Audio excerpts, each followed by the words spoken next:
ನಾಗಮಂಗಲದಲ್ಲಿ ನಡೆದಂಥ ಘಟನೆ ನನಗನ್ಸುತ್ತೆ ಇದು ಪೂರ್ವ ನಿಯೋಜಿತ. ಕರ್ನಾಟಕ ರಾಜ್ಯದಲ್ಲಿ ರಾಜಕೀಯ ಅನೇಕ ಬೆಳವಣಿಗೆಗಳು ನಡೀತಾ ಇರೋಂಥ ಸಂದರ್ಭದಲ್ಲಿ ರಾಷ್ಟ್ರದ್ರೋಹಿ ಚಟುವಟಿಕೆಗಳು ನೇರವಾಗಿ ಕಾಣ್ತಾ ಇರೋದು ನಾಗಮಂಗಲದಲ್ಲಿ.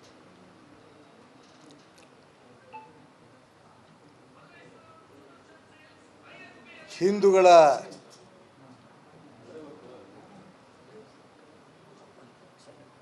ಪೂಜ್ಯ ಭಾವನೆಯಿಂದ ಪೂಜೆ ಮಾಡ್ತಾ ಇರೋಂಥ ಸಾಮೂಹಿಕ ಗಣಪತಿಯ ವಿಸರ್ಜನೆ ಸಂದರ್ಭದಲ್ಲಿ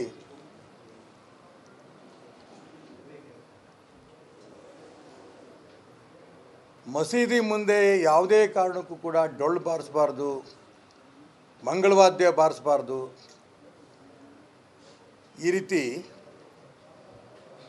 ಒಂದು ರೀತಿಯ ಗೂಂಡಾಗಿರಿಯ ಪ್ರಯತ್ನವನ್ನು ನಡೆಸಿ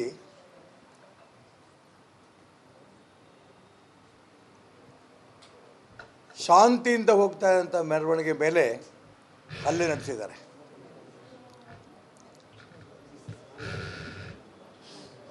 ಪೆಟ್ರೋಲ್ ಬಾಂಬ್ಗಳನ್ನು ಹಾಕಿದ್ದಾರೆ. ಸಾಕಷ್ಟು ಕಲ್ಲು ತಗೊಂಡು ಹಿಂದೂಗಳ ಮೇಲೆ ಒಂದು ರೀತಿ ಆಕ್ರಮಣವನ್ನೇ ಮಾಡಿದ್ದಾರೆ.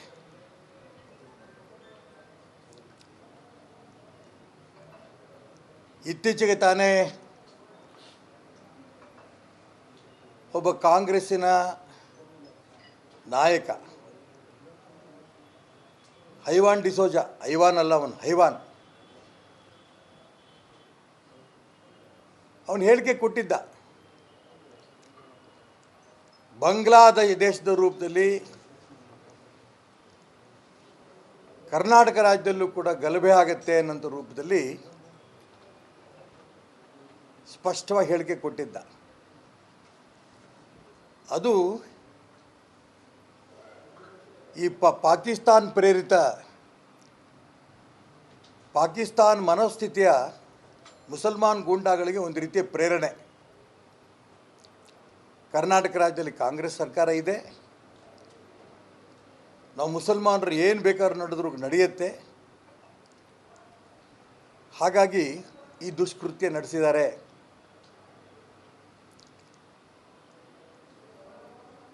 ಇವತ್ತು ಟಿ ವಿಗಳಲ್ಲಿ ನೋಡ್ಕೊತ ಬಂದೆ ನಾನು,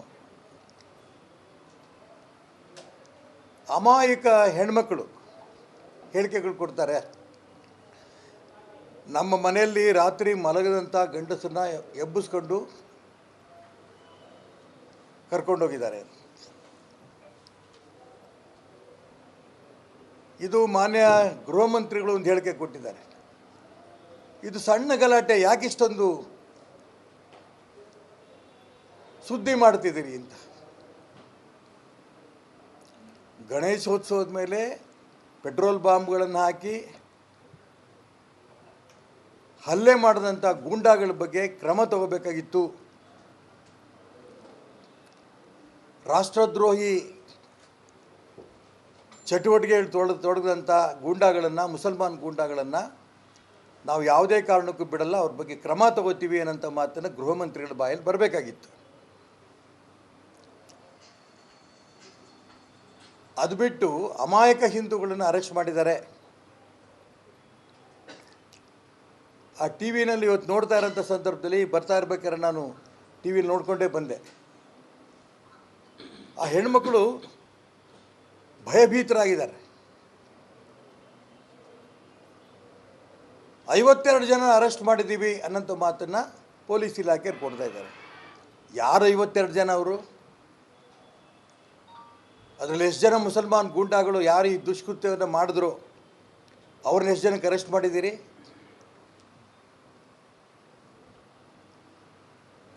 ಅದನ್ನು ಬಿಟ್ಟು ಮುಸಲ್ಮಾನ್ ಗೂಂಡಾಗಳು ಗಲಾಟೆ ಮಾಡೋದು, ಅಮಾಯಕ ಹಿಂದೂಗಳನ್ನ ಅರೆಸ್ಟ್ ಮಾಡೋದು, ಇದು ಕಾಂಗ್ರೆಸ್ ಸಂಸ್ಕೃತಿನ? ಇದು ಅನೇಕ ವರ್ಷಗಳಿಂದ ಕಾಂಗ್ರೆಸ್ನವ್ರು ಮಾಡ್ಕೊಂಡು ಬಂದಿರೋಂಥ ಆಟ ಇದು. ಇದು ನಿಂತಿತ್ತು ಈ ಗಲಭೆ, ಈ ರೀತಿ ದುಷ್ಕೃತ್ಯಗಳು. ಮಸೀದಿ ಎದುರುಗಳಿಗೆ ಹೋಗೋಂಥ ಸಂದರ್ಭದಲ್ಲಿ ಗಣಪತಿ ಹೋಗಬಾರ್ದು ಅಂತಿದೆಯಾ? ಮಸೀದಿ ಎದುರಿಗೆ ಹೋಗಬೇಕಾದ್ರೆ, ಗಣಪತಿ ಹೋಗಬೇಕಾದ್ರೆ ಡೊಳ್ಳು ಬಾರಿಸಬಾರ್ದು, ಮಂಗಳವಾದ್ಯ ಬಾರಿಸಬಾರ್ದು ಅಂತ ಏನಾದ್ರು ಕಾನೂನು ಇದೆಯಾ? ಮೆರವಣಿಗೆ ಮಾಡಬೇಕಾದ್ರೆ ಸಂಪೂರ್ಣ ಪರ್ಮಿಷನ್ ತೊಗೊಂಡಿರ್ತಾರೆ, ಯಾವ ರಸ್ತೆಯಲ್ಲಿ ಹೋಗಬೇಕು ಅಂತ ಪರ್ಮಿಷನ್ ತೊಗೊಂಡಿರ್ತಾರೆ. ಆದರೆ ಇಲ್ಲಿ ಕಾಂಗ್ರೆಸ್ ಸರ್ಕಾರ ಇದೆ, ಹೇಗಿದ್ದರೂ ಕೂಡ ನಮ್ಮ ರಕ್ಷಣೆ ಮಾಡುತ್ತೇನಂತ ಈ ಪಾಕಿಸ್ತಾನದ ಮನೋಸ್ಥಿತಿ ಇದೆಯಲ್ಲ, ಇದು ಇನ್ನೂ ಹೋಗಿಲ್ಲ.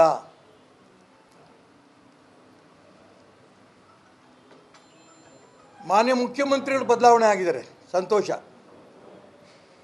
ಯಾರೇ ಕುಂಕುಮ ಅವರು ಹಚ್ಚಕ್ಕೆ ಹೋದರೆ ಅಳಿಸ್ತಾ ಇದ್ದರು, ಕೇಸರಿ ಪಟ್ಟಿ ಪೇಟ ಕಟ್ಟಕ್ಕೆ ಹೋದರೆ ತೆಗೆದು ಬಿಸಾಕ್ತಾ ಇದ್ದರು.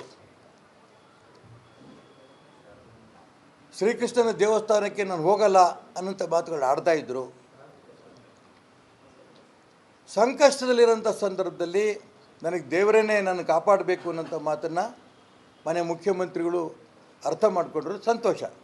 ಚಾಮುಂಡಿ ಬೆಟ್ಟಕ್ಕೆ ಮೇಲ್ಮೇಲೆ ಹೋಗಿ ಚಾಮುಂಡೇಶ್ವರಿ ಆಶೀರ್ವಾದ ತೊಗೊಂಬಂದಿದ್ದಾರೆ, ದೇವ್ರ ಗುಡ್ಡಕ್ಕೆ ಹೋಗಿ ಅಲ್ಲಿ ಆಶೀರ್ವಾದ ತೊಗೊಂಬಂದಿದ್ದಾರೆ. ಹಿಂದೂ ದೇವತೆಗಳಿಗೆ ಈ ದೇಶದಲ್ಲಿದ್ದ ಪ್ರತಿಯೊಬ್ಬ ಹಿಂದೂವೂ ಕೂಡ ಭಕ್ತಿಯಿಂದ ನಡ್ಕೊಂಡಿರೋಂಥ ಪರಿಸ್ಥಿತಿ ಇದೆ. ಮನೆ ಮುಖ್ಯಮಂತ್ರಿಗಳು ಆ ದಿಕ್ಕಿನಲ್ಲಿ ಹೋಗ್ತಿರೋದು ತುಂಬ ಸಂತೋಷ. ಅದೇ ರೀತಿ ಉಪಮುಖ್ಯಮಂತ್ರಿ ಮನೆ ಡಿ ಕೆ ಶಿವಕುಮಾರ್ ಅವರು ವೈಷ್ಣೋದೇವಿಗೆ ಹೋಗಿ ಬಂದರು, ಅವ್ರ ಹೆಂಡತಿ ಕರ್ಕೊಂಡು. ನಾನು ಇದೆಲ್ಲ ಸ್ವಾಗತ ಮಾಡ್ತೇನೆ, ಅವ್ರ ಧರ್ಮದ ಬಗ್ಗೆ, ದೇವ್ರ ಬಗ್ಗೆ ಇರೋಂಥ ಗೌರವದ ಬಗ್ಗೆ. ಆ ರೀತಿ ಈ ಹಿಂದೂ ದೇವ್ರ ಮೇಲೆ ನಮ್ಮ ಧರ್ಮವನ್ನು ನಂಬಿರೋಂಥ ಕೋಟಿ ಕೋಟಿ ಜನ ಇರೋಂಥ ಈ ರಾಜ್ಯದಲ್ಲಿ ಈ ರೀತಿ ಗಣಪತಿ ವಿಸರ್ಜನೆ ಮಾಡ್ತಾ ಇರೋಂಥ ಸಂದರ್ಭದಲ್ಲಿ ಪೆಟ್ರೋಲ್ ಬಾಂಬ್ ಹಾಕೋದು, ಕಲ್ಲು ಹೊಡೆಯೋದು, ಈ ರೀತಿ ಗೂಂಡಾಗಿರಿ ಮಾಡ್ತಾ ಇದ್ದಾರಲ್ಲ, ಅಂಥವ್ರ ಬಗ್ಗೆ ನಾವು ಖಂಡಿತ ಕ್ರಮ ತಗೋತೀವಿ ಅಂತ ಮಾನ್ಯ ಮುಖ್ಯಮಂತ್ರಿಗಳು ಈ ನಿಮಿಷ ತನಕ ಹೇಳಿಕೆ ಕೊಟ್ಟಿಲ್ಲ. ಗೃಹ ಮಂತ್ರಿ ಪರಮೇಶ್ವರ್ ಅವರು ಸಣ್ಣ ಒಂದು ಕ್ರಿಯೆ ಅನ್ನೋಂಥ ಮಾತನ್ನು ತಾತ್ಸಾರದಲ್ಲಿ ಹೇಳಿದ್ದಾರೆ.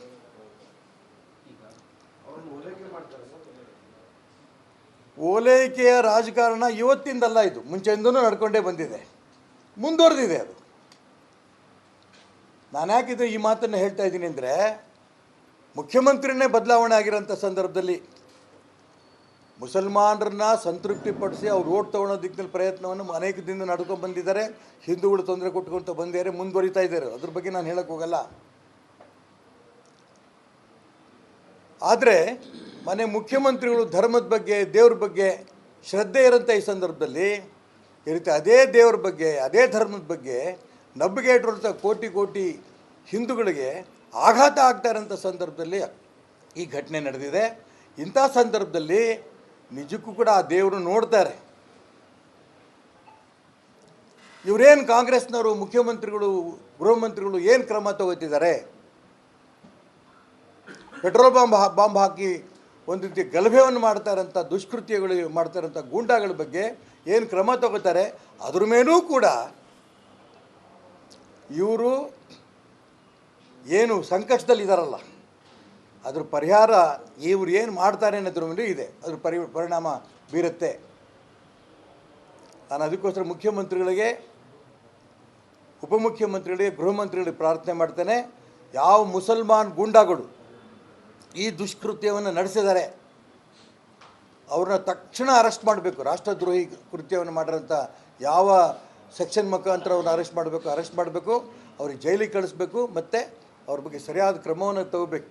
ಯಾರ್ಯಾರು ಈ ಕೃತ್ಯವನ್ನು ಮಾಡಿದ್ದಾರೆ ಹುಡುಕಿ ಅವ್ರ ಬಗ್ಗೆ ಮಾತ್ರ ತಗೋಬೇಕು. ನಿರಪರಾಧಿ ಅಮಾಯಕ ಹಿಂದೂಗಳ ಬಗ್ಗೆ ಯಾವ ಕಾರಣಕ್ಕೂ ತಗೋಬಾರ್ದು. ಈ ಒತ್ತಾಯ ನಾನು ಮಾಡೋಕ್ಕೆ ಇಷ್ಟಪಡ್ತೇನೆ. ಅದೇಪ್ಪ ಹೇಳ್ತಿರೋದು, ಇವರೆಲ್ಲರೂ ಕೂಡ ಮುಸಲ್ಮಾನರು ಮಾಡೋಂಥ ಎಂಥ ದುಷ್ಕೃತ್ಯ ಮಾಡಲಿ, ಪೆಟ್ರೋಲ್ ಬಂಕ್ ಆಗಲಿ, ಬಾಂಬ್ ಹಾಕಲಿ, ಸರಿಯಾದ ಬಾಂಬ್ ಹಾಕಿ ಜನ ಸತ್ತರೂ ಕೂಡ ಅವ್ರು ಸಣ್ಣ ಘಟನೆ, ಅದು ಮುಸಲ್ಮಾನರು ಮಾಡೋಂಥದ್ದು. ಗೃಹ ಸಚಿವರು ಬಾಂಬ್ ಸ್ಫೋಟ ಆದಾಗಲೂ ಸಣ್ಣ ಘಟನೆ ಅಂದರು, ಈ ಘಟನೆ ಅದು ಸಣ್ಣ, ಹಾಗೆ ದೊಡ್ಡದಂದ್ರೆ ಯಾವುದು ಅವ್ರ ದೃಷ್ಟಿಯಲ್ಲಿ? ಅದನ್ನು ಅವರೇ ಹೇಳಬೇಕು. ಸಣ್ಣ ಘಟನೆ ಅಂತ ನೀವು ಕರೆಕ್ಟ್ ನೀವು ಹೇಳ್ತಾ ಇರೋದು. ಬಾಂಬ್ ಹಾಕಿದಂಥ ಸಂದರ್ಭದಲ್ಲೂ ಸಣ್ಣ ಘಟನೆ ಅಂತ ಹೇಳಿದ್ರು. ಈಗಲೂ ಕೂಡ ಪೆಟ್ರೋಲ್ ಬಾಂಬ್ ಹಾಕಿದ್ದು ಕೂಡ ಸಣ್ಣ ಘಟನೆ ಅಂತ ಹೇಳ್ತಾರೆ. ಗೃಹ ಮಂತ್ರಿಗಳು ಹೇಳಲಿ ಹಾಗಾರೆ, ಯಾವ ದೊಡ್ಡ ಘಟನೆ, ಯಾವುದು ರಾಷ್ಟ್ರದ್ರೋಹಿ ಚಟುವಟಿಕೆ? ಭಾರತದಲ್ಲಿ ಹಿಂದೂ ಗಣಪತಿಗಳು ದೇವರು ನಿಮ್ಮ ಅನುಮತಿ ತಗೊಂಡು ಮೆರವಣಿಗೆ ಮಾಡಿದ್ದು ತಪ್ಪೋ, ಅಥವಾ ಈ ರೀತಿ ದುಷ್ಕೃತ್ಯವನ್ನು ಮಾಡಿ ಗೂಂಡಾಗಿರಿ ಮಾಡಿಕೊಂಡು ಜನರಲ್ಲಿ ಭಯ ಹುಟ್ಟಿಸೋಂಥ ಪ್ರಯತ್ನ ಮಾಡ್ತೀರಿ, ಇದು ತಪ್ಪು? ಗೃಹ ಮಂತ್ರಿಗಳು ಮುಖ್ಯಮಂತ್ರಿಗಳು ಹೇಳಬೇಕಿವತ್ತು. ಹಿಂದೂ ಸಮಾಜ ತಾಳ್ಮೆಯಿಂದಿದೆ, ದುರ್ಬಲತೆ ಅಂತ ಅನ್ಕೋಬೇಡಿ. ಅದಕ್ಕೋಸ್ಕರ ನಾನು ಹೇಳ್ತಿದ್ದೀನಿ, ತಾಳ್ಮೆಯಿಂದನೇ ಕರ್ನಾಟಕ ರಾಜ್ಯ ಇರಬೇಕು ಅನ್ನೋದನ್ನು ಇಡೀ ಹಿಂದೂ ಸಮಾಜ ಇಷ್ಟಪಡುತ್ತೆ. ನಮ್ಮ ಧರ್ಮ, ನಮ್ಮ ದೇವ್ರ ಬಗ್ಗೆ ಈ ರೀತಿ ಹಿಂದೂ ಸಮಾಜದ ಬಗ್ಗೆ ಆಘಾತ ಮಾಡ್ತಾರಂತ, ಆಕ್ರಮಣ ಮಾಡ್ತಾರಂತ ರಾಷ್ಟ್ರದ್ರೋಹಿಗಳನ್ನು ತಕ್ಷಣ ಬಂಧಿಸಬೇಕು, ಇದು ನನ್ನ ಒತ್ತಾಯ. ಕನ್ನಡ ಮಾಧ್ಯಮ ಲೋಕದಲ್ಲಿ ಒಂದು ಹಿಸ್ಟಾರಿಕ್ ಕಾರ್ಯಕ್ರಮ. ನಾವು ಇಲ್ಲಿ ಬಂದಿದ್ದು ರೈತರ ಧ್ವನಿಯಾಗೋದಿಕ್ಕೆ. ರಿಪಬ್ಲಿಕ್ನ ಕನ್ನಡ ಚಾನೆಲ್ನಲ್ಲಿ ಇದು ಒಂದು ಉತ್ತಮವಾದಂಥ ಕಾರ್ಯಕ್ರಮಗಳಿವೆಲ್ಲ. ಜನನು ಕೂಡ ಬೆಂಗಳೂರು ಕಡೆ ಬರ್ತಾ ಇದ್ದಾರೆ, ಕೆಲಸಕ್ಕೋಸ್ಕರ ಬರ್ತಾ ಇದ್ದಾರೆ. ಡಿ ಕೆ ಶಿವಕುಮಾರ್ ಅವರ ಕನಸಿನ ಕರ್ನಾಟಕ ಹೇಗಿರಬೇಕು? ನಾನು ಜನ ಬೆಂಗಳೂರಿನ ವಲಸೆ ಬರೋದನ್ನ ತಪ್ಪಿಸ್ಬೇಕು. ಸವಾಲನ್ನ ಸ್ವೀಕಾರ ಮಾಡಿದಾಗ ಯಶಸ್ಸನ್ನು ಕಾಣೋದಕ್ಕೆ ಸಾಧ್ಯ. ಧರ್ಮ ಅಂತಂದ್ರೆ ಕೇವಲ ಆಧ್ಯಾತ್ಮಿಕಕ್ಕೆ ಸೀಮಿತವಾದದ್ದಲ್ಲ. ಯಾವ ಸಮಿಟು ಇಲ್ಲ, ನಾನ್ ಸ್ಟಾಪ್ ಲೈವ್ ಮಾಡಿರೋದು.